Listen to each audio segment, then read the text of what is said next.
একবার আর 5 ফুট। কয় ফুট? কথা কয় না। কয় ফুট? 5 ছেলে একজনের, 4টা মাশাআল্লাহ নামাজি। সুটটারা শয়তানের হেডকোয়ার্টার, তার লাগিয়া 5-6 বার মাপ চাইছে। তার 10-15 বার অন্য বাইক মুরগা চুরির দরা করে বান্ধা রাখছে খাড়ের লগে। এবার মসজিদ কমিটির সভাপতি এবার আর ফুতেরে যদি বান্ধা রাখে খাড়ের লগে আর ইজ্জত থাকেনি। এবার কয়েকবার ছড়াই আনছে। শেষ পর্যন্ত এবার আল্লাহর লোকে কান্দা কান্দা, আল্লাহ তারে আমি অনেক চেষ্টা করছি, পারছি না। তারে গিয়া সকালবেলা ডাক দেয়তে যখন ঘুমায় তখন তারে ডাক দেয়, ফুতরে ও ফুত, আমার সাইড ওটা ফুত ডাক দেওয়ার আগে উঠটালায়, উডস না তখন কারে উডস না কম তে যখন এই করে এবার সেইটা জুড়ে থাবড়া দিছে পরে তে ওই সুটটালায় ভিতরে আবা সুইটে থাকতে তুমি কিতা করছো শাসা তো শুনছি ডাড়াই করো না। এবারে ইজ্জত লইয়া কোনো মতে মসজিদে গিয়া ঢুকিয়া কানতে আছে, আল্লাহ তে আমার সুইটটা বেলাটা সময় লইয়া টান দিয়া লাইছে। আল্লাহ তারে আমি আর ডাক দিতাম না, ডাক দেওয়ানোর মত থাকলে তুমি দিও। বিচার দিয়া লাইছে কারে? কথা কয় না কারে?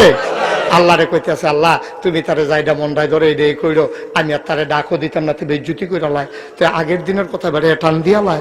সুতরাং আল্লাহ তোরে আর ডাক দিতাম না, তোমার কাছে ভিক্ষা চাই, আমারে আর বেজ্জুতি করো না। তে আমারে মুখ ফোড়া দিয়া লাইছে, কানতে আছে মসজিদে বইয়া বইয়া, কেউ নাই, সকলে গেছে গা।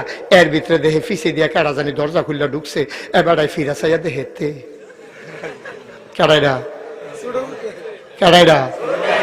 শুরুতে ঢুকছে। পরে এবারে দেখে সেটা একটা মুসকি হাসি দিয়া কয় আয়া পড়ছ, কয় জি আব্বা। এবারে মনে মনে কয় ডাক বোধ হয় কবুল হইছে।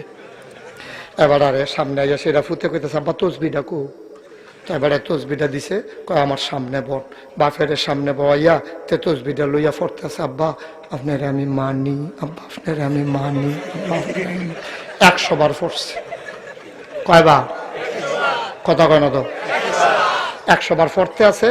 আর বাপের গাল বাইয়া বাইয়া পানি পড়তে আছে। আহারে কি তো মানুষের সাইফা সুদ থাকে, এরকম একটাই দোষ। আরে মাশাআল্লাহ কি ফুত আমার যেমনি মানতে আছে। এবার গাল বাইয়া বাইয়া দাড়ি টাড়ি চুপচিপ পইয়া বুহ পানি পড়া ঠান্ডা লাগিয়েছে গনের কথা কেন। এবার কানতে আছে আর তে পড়তে আছে, আব্বা আপনার আমি মানি, আব্বা আপনার আমি মানি। 100 বার মান্না সরছে। কয়শো বার? কথা কয় না রে, কয়শো বার?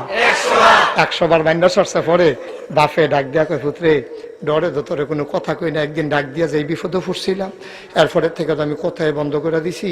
তো চিন্তা করছি ফুত, সবসময় তো দোয়াল গায়ের ঘাস আমি তুলি, কারণ তোরে আর দমক দিই না, তুই মানুষ না না মানুষ।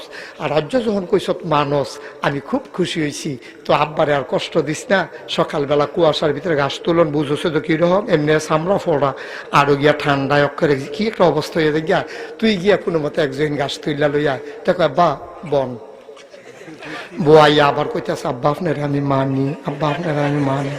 তো বাপে কয়, ফুতরে তুই তো মানুষ দেখে তো তোরে কইলাম একজন গাছ তুললা লইতি, তে মুসকি হাসি দেখো, আব্বা আপনার তো আমি মানি, গাছ তুললে যদি মানন লাগে তো হইলে তো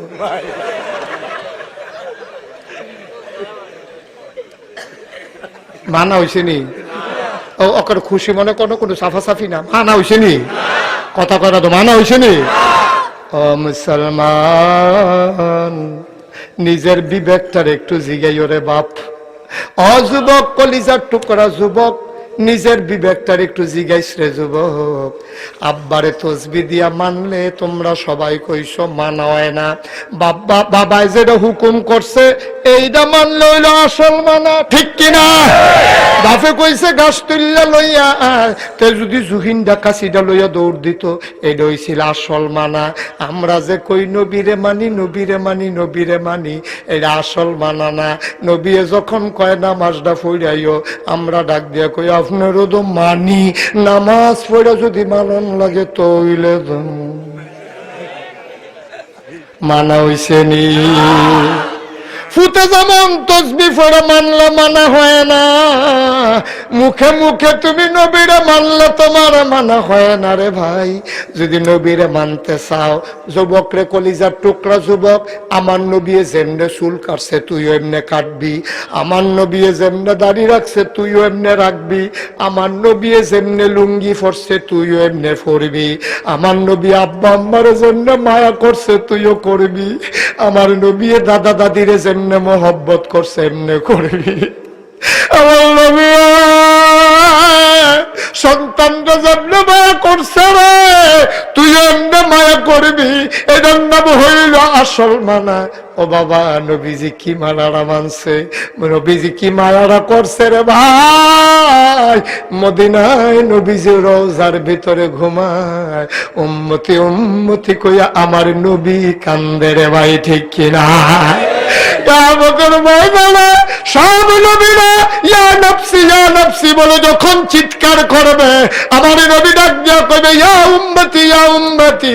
আল্লাহ গো, আমার এই বেহতের উম্মতরি, আমার এই পাগল উম্মতরি, সহজ সরল উম্মতটিরে তুমি আল্লাহ জান্নাত না দিলে আমি কিন্তু জান্নাতে যাব না, যাব না, যাব না। কও সুবহানাল্লাহ। নবীর মহব্বতের দরকার আছে নাকি নাই? এই রবিউল আউয়াল মাসে চলো সবাই মিলে শপথ করি, একটা ওয়াক্ত নামাজ আমরা এই জীবনে আর ছাড়ব না। রাজি আছো কিনা? সবাই কোন আমিন। আমরা এর আগে ওয়াদা করছি মিথ্যা বলবো না, আর এখন ওয়াদা করলাম নামাজ ছাড়বো না। হাত নামান। সবাই রাজি আছে? পুরা রাজি? এটা কি আমার খুশির লেগে না আল্লাহর খুশির লেগে? তাহলে আমরা সবাই মিলে একমত হইলাম, মিথ্যা বলবো না, নামাজ ছাড়বো না। সবচেয়ে বড় কথা আমি শুরুতে বলছিলাম না যে এই মাসটা হলো রবিউল আউয়াল মাস। সব মাসের মাহফিল এক মনে করেন নাও, এই মাসে নবীজি দুনিয়াতে আসছে। আল্লাহর কাছে আজ যে এই মাসে নবীজির দোহাই দিয়া আমরা একটু তওবা করাম, দরকার আছে নি? যাদের গোনা আছে বসেন, আর যাদের গোনা নাই উঠেন। ও হেবারার গোনা নাই, একজন মাসুম মানুষ পাওয়া গেছে, অক্ষরে গোনা নাই, মাত্র ইয়া হইয়া পড়ছে। কপাল রে, অক্ষরে গোনা ছাড়া মাসুম। গোনা কারকে বুঝছেও না বেড়া, সেরও লাগছে না গোনা হলো। গোনা আসেনি? আমরা গোনা থাকলে তওবা করার দরকার আছে রে। তখন উঠেন কিতে, তখন তওবা করবো, হন উঠে ওখানে গেল বাচ্চা আইব, তওবা করার দরকার আছে নি? সবাই নামাজের মতো করে বসেন, সবাই নামাজের মতো করে বসেন। আমরা সবাই মিলে এখন তওবা করবো। একটা লোক উঠবেন না, যারা দাঁড়িয়ে আছো যুবকেরা বসো।